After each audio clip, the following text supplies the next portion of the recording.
Hello, everybody. I'm Callie Davis, and I'm here today to talk to you about the battle of health and exercise and defeating all of our misconceptions we have of it.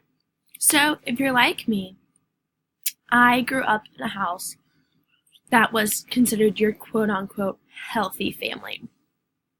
But I knew growing up, being a very active kid, something was just not right. I was constantly exercising and realized along the way that my body just was not taking in all the exercise I was doing, which led to several injuries.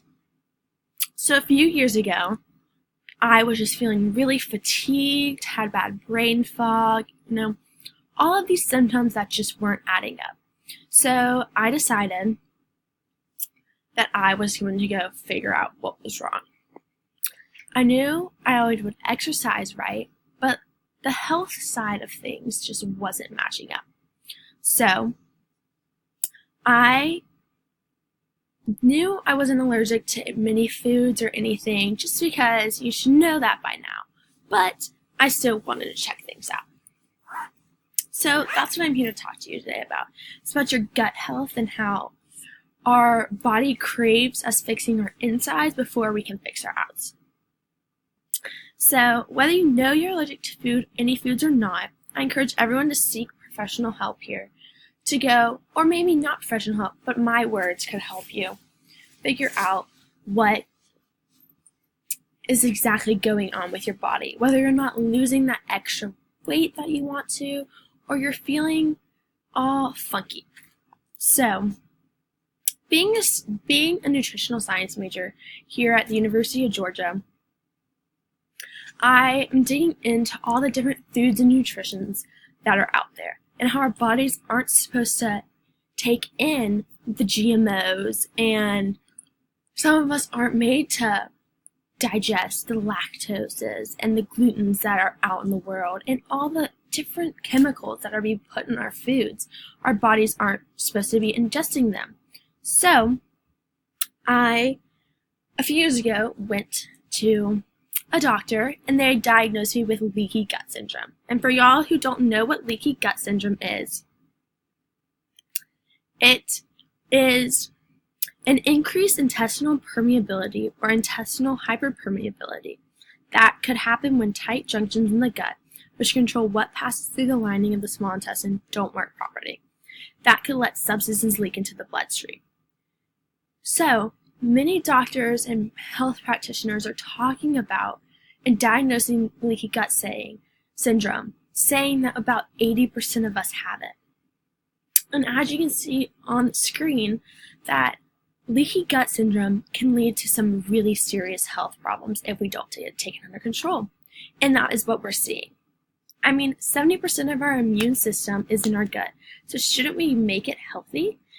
So after this, the process of weeding out all the foods that my body was not accepting, I realized that, wow, my body is feeling great. I was having more energy, I was having more everything. And I didn't know that it was going to boil down to the foods I ate. We all hear, don't eat the junk food, don't eat this. But it really comes down to it when we take time to actually focus on the internal side of our system and look at our gut and look at all of the different things that happen inside of our body, rather than just look at our outwards appearance and judge it and say what's going on when it clearly starts from the inside. So we all hear about those trends about how we're not supposed to eat the gluten and we're not supposed to eat the dairy and other products because our body weren't made for them. And while not eating them does make you feel better, there are several other trigger foods that each person is individualized to be and to not intake. So everyone has a different need, when it comes to the foods and the exercises we do. So just because one person is benefiting from not eating something or exercising a certain way doesn't mean that all of our bodies need that.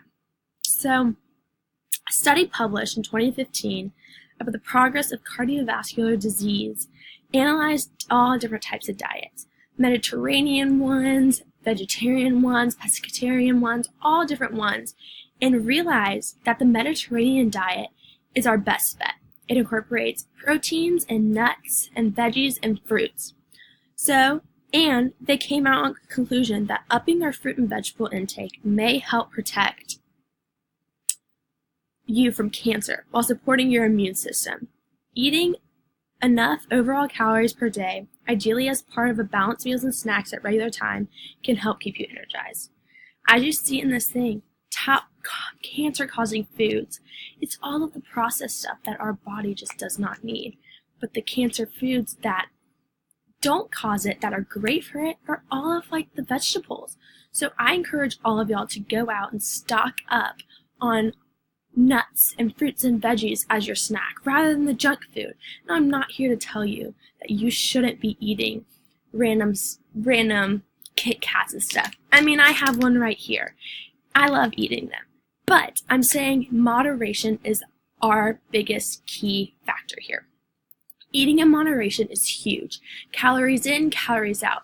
Good calories in makes good progress out of what our body's going to do. So, my biggest thing here for y'all is that when we boost our metabolism and put the right things in it, it is statistically proven that our body's brain power and our stress increases and our stress goes away, and our body's energies are just so up and our immune systems are way up too. So I just want all of y'all to realize that all of y'all are built differently in this room. So we all call for different needs. So seek out what those needs are. Whether you have the money to go do that professionally or just from my talk, you know that these different types of activities and foods our brain craves. And we don't want to have our brain go to waste. Do we? We want our brain to be boosted. So these foods that I'm telling you about and this exercise that I'm telling you about, just move, get out and go, because our bodies are seeking for what is going to make us healthy. And then once you get there, maintain it, because I promise you it's better than not maintaining it. And once you reach that point of having a great, balanced, healthy life, you will realize that your life will be so much better. Thank you for listening.